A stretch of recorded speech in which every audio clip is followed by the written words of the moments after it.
नमस्कार दोस्तों।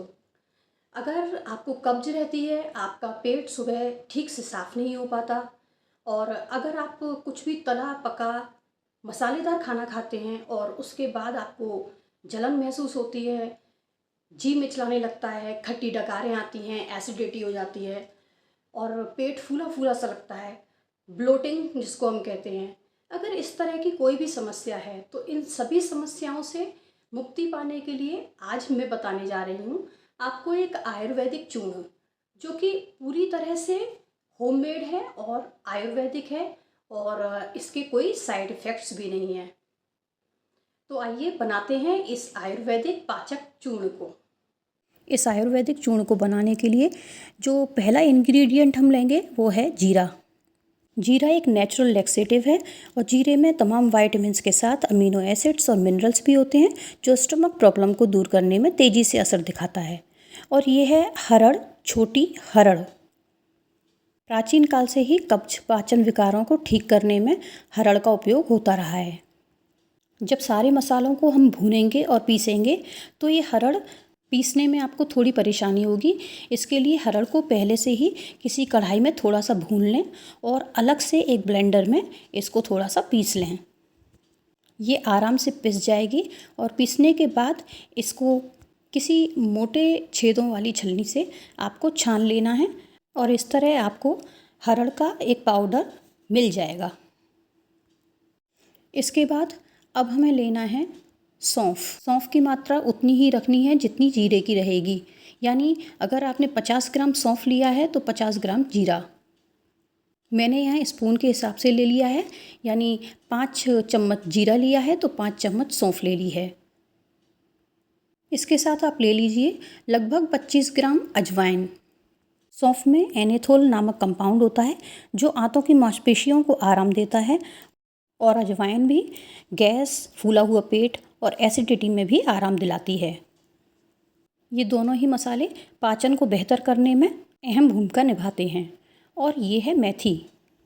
मेथी में vitamin, calcium, iron, folic acid, zinc अच्छी मात्रा में रहता है। मेथी को भी कब्ज यानी कॉन्स्टिपेशन का एक बेहद कारगर घरेलू उपाय माना जाता है।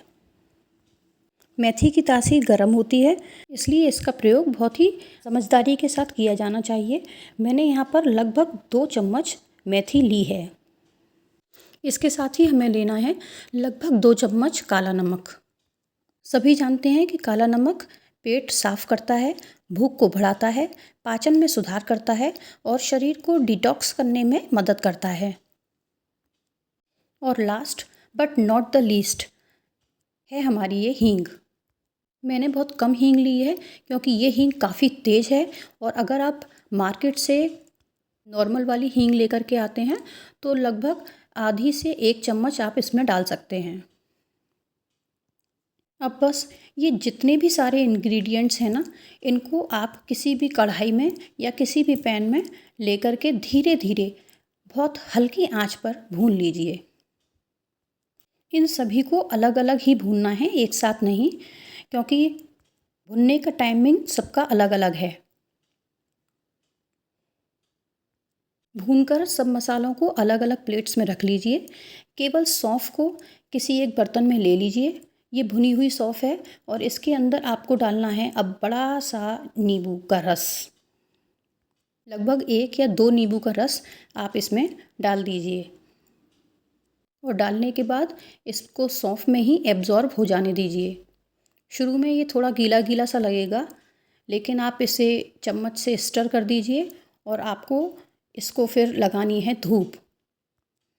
सिर्फ 5 या 6 घंटे के लिए आप इसको कहीं धूप में ले जा कर के रख दीजिए, या अगर आपके पास धूप की फैसिलिटी नहीं हो तो आप इसे रूम टेम्परेचर पर भी 2-3 घंटे रखकर थोड़ा सा माइक्रोवेव में भी सुखा सकती हैं।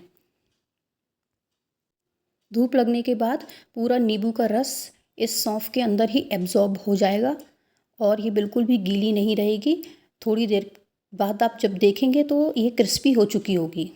एक और लास्ट हीरो इंग्रेडिएंट है ये है नौसादर, जिसे अमोनियम क्लोराइड भी कहा जाता है।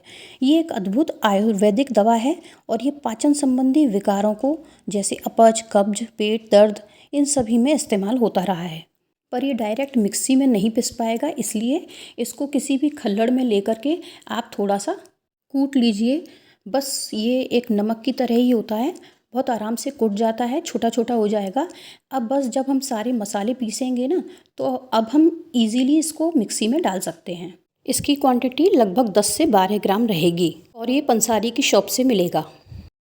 अब हमारी सारी बेसिक जो तैयारी थी वो हो चुकी है, यानी मेहनत का काम ख़त्म और मिक्सी का काम शुरू।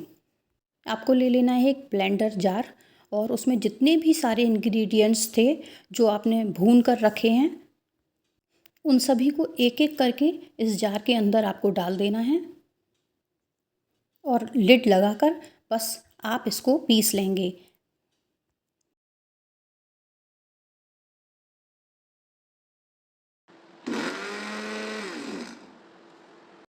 अच्छा, इसको पीसने में आपको कोई भी प्रॉब्लम नहीं आएगी और इसको तब तक पीसिए जब तक ये इस तरह एक पाउडरी फॉर्म में ना आ जाए। जैसे बाहर के चूर्ण होते हैं ना, बिल्कुल उसी तरह से ये एक नमकीन चूर्ण बन जाएगा। ये तो आपने देख ही लिया होगा कि इसमें जितने भी इंग्रेडिएंट्स हमने डाले हैं वो सभी पूरी तरह से आयुर्वेदिक हैं, इनके कोई साइड इफ़ेक्ट्स नहीं होते हैं और एक नॉर्मल सी नॉलेज रखने वाला आदमी भी यह कह सकता है कि ये पेट के लिए कितने अच्छे रहेंगे। बस जब आपका ये चूर्ण तैयार हो जाए तो किसी भी जार में जो कि साफ़ सुथरा और एकदम सूखा होना चाहिए, उसमें अब आप इसको स्टोर करके रख सकते हैं। एक बार आपने मेहनत की, लेकिन ये चूर्ण आपके साथ काफ़ी दिन तक रहेगा और इसकी शेल्फ़ लाइफ बहुत लंबी होती है। लगभग 6-8 महीने तक तो इसका कुछ भी नहीं बिगड़ेगा, इवन रूम टेम्परेचर पर रखेंगे तब भी। अब ये भी जान लेते हैं कि इस चूर्ण को लेना कैसे है। रात को सोने से पहले गुनगुने पानी के साथ आप इसका आधा से 1 चम्मच चूर्ण आराम से ले सकते हैं। सुबह यकीनन आपको इसके इफ़ेक्ट्स दिखाई देंगे।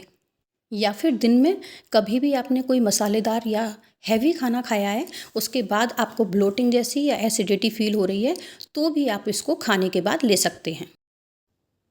हम कितना भी क्लीन फूड खाएं और कितना भी अच्छे से एक्सरसाइज करें, लेकिन अगर हमारा पेट ठीक नहीं है तो हमको कुछ ना कुछ समस्या लगी ही रहेगी, क्योंकि हमारे पेट से ही 80% प्रॉब्लम्स जो शरीर की होती हैं वो हमारा पेट खराब होने की वजह से ही होती हैं। तो फिर आज से ही इस चूर्ण को बना डालिए और अपनी दिनचर्या में शामिल कर लीजिए।